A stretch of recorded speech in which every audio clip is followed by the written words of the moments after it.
Halo anak-anak kelas 5. Jadi hari ini kita belajar secara asinkronus atau tidak meeting langsung ya. Jadi tugasnya hari ini akan mencari informasi berdasarkan tuntunan yang ada di sini ya. Yang pertama akan mencari informasi tentang pembuatan tabel. Sebenarnya ini sudah kita bahas, sudah singgung ya sebelumnya ketika kita membuat data ya. Jadi untuk mencari informasinya ini semua nanti gitu ya, kamu boleh sambil coba dulu baru nanti tulis jawabannya. Jadi dicoba dulu, oh ternyata fungsi dari perintah ini, oh ini setelah aku coba ini gitu. Atau kamu boleh cari dari informasi lain, contoh dari internet atau buku dan lain sebagainya gitu ya.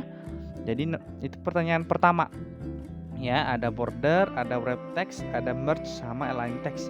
Itu fungsinya apa? Gitu ya. Kemudian yang nomor 2, tuliskanlah alasan kenapa kalau kita membuat suatu diagram itu kita harus buat tabel dulu gitu.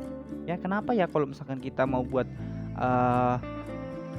diagram gitu ya, diagram dari suatu data harus buat tabel dulu ya.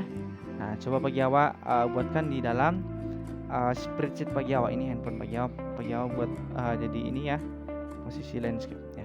Ini dia ya anak-anak. Jadi nanti untuk membuat mencari jawabannya kamu boleh tes dulu coba gitu ya, supaya nanti kamu boleh tahu jawabannya. Misalkan mencari jawaban soal yang ini yang border ya, tadi ada border, contohnya posisinya tadi seperti ini, nggak ada border.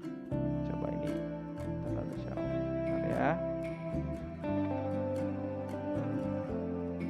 segini ya, segini sampai sini.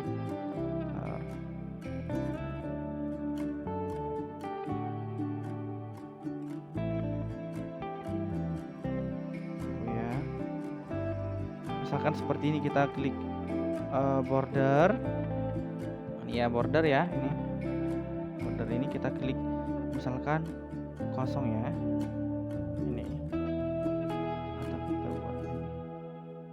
Sini banyak jenis border ya. Nah ini kan nggak ada border nih, posisinya nih kosong ya. Jadi ketika Pak Jawa buat seperti ini, misalkan nih buat seperti ini, coba harus pelan-pelan ya. Nah contohnya seperti ini, tinggal Pak Jawa coba buat ini border yang ini. Nah dia jadi ada garis-garis contoh. Nah kamu buat dengan kata-kata sendiri. Jadi fungsi border itu adalah membuat misalkan garis atau pembatas pada setiap sel. Nah kamu buat gitu. Terus misalkan cari fungsi dari wrap text gitu, nanti kamu coba dulu ketik baru nanti kamu dapat informasinya gitu ya. Jadi sebenarnya pembuatan tabel ini cuma buat posisi, misalkan judulnya di mana, nomornya di mana, seperti yang kita udah lakukan sebelumnya ya. Jadi ini berkelanjutan. Setelah kita sudah buat tabel, kita akan mencoba membuat diagram. Diagram itu dibuat dari tabel ya. Kalau misalkan kita belum punya data tabelnya, belum ada tabelnya nih atau angka-angkanya, ketika kita mau buat diagram belum bisa. Jadi pastikan sebelum membuat diagram sudah ada datanya ya. Jadi data yang perlu disiapin dulu baru nanti sudah bisa membuat diagramnya ya. Misalkan ini datanya sudah ada, Pak Jawa tinggal blok bagian yang Pak Jawa mau buat diagram ya. Misalkan nih dari kategori anak-anak, remaja, orang tua, perbandingan antara kecamatan A dan kecamatan B. Ini ada judulnya ya. Pak Jawa contoh mau buat ini, buat diagramnya Pak Jawa blok dulu gitu ya. Terus Pak Jawa masuk ke seperti biasa di kotak 4 atau menu. Terus kita masuk ke insert, kita nanti akan pilih charts ya. Pastikan kamu pilih ke bahasa Inggris supaya nanti atau bahasa Inggris supaya nanti istilah-istilahnya sama dengan Pak Jawa ya. Kita pilih charts. Nah di sini ada beberapa opsi ya, beberapa style ya. Ini 1, 2, 3, 4, 5, ada 5 ya. Misalkan Pak Jawa pilih yang warna seperti ini, biru dan hijau ya. Pak Jawa pilih yang ini contoh. Kamu tinggal klik oke contoh. Nah kamu bisa lihat ya, ada sudah jadi diagramnya. Coba lihat, Pak Jawa coba kecilin, taruh di sini. Nah kamu Kamu coba lihat informasinya apakah benar ya. Jadi ketika Pak Giawa tadi nggak punya data gitu ya, nggak punya data, pasti diagram Pak Giawa ini nggak ada atau tidak pas gitu ya, atau tidak lengkap. Contoh kamu kita bisa lihat perbandingan ya.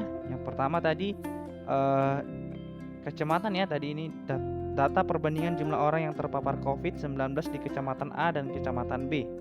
Nah, anak-anak yang kena di kecamatan A itu ada 12, kecamatan B ada 19. Kita coba lihat benar atau salah. Di kecamatan A tadi ada 12 ya. Ini anak-anak ya, kamu bisa lihat ya. Ini pas ya. Jadi tabel warna hijau tadi itu yang kecamatan A. Ini ada lambangnya di sini. Ya. Kecamatan A ada 12 orang, kemudian tadi yang kecamatan B yang warna biru ini ya, warna biru ini ada 19 orang. Jadi sudah benar. Jadi pastikan kalau nanti kita untuk membuat suatu diagram sudah bisa, harus buat tabel dulu ya, buat datanya supaya nanti pas kita buat diagram sudah benar ya. Itu untuk menjawab pertanyaan yang tadi ya. Ini jawab dulu bagian pertama dan nanti yang kedua. Nah, itu saja aktivitasnya ya untuk penuntun untuk mencari informasi ya. Setelah kamu sudah nonton video ini, kamu pastikan tetap perhatikan instruksi supaya kamu tahu apa yang akan dilakukan setelah nonton ini. Oke, itu saja. Bye bye. God bless you. Tetap semangat.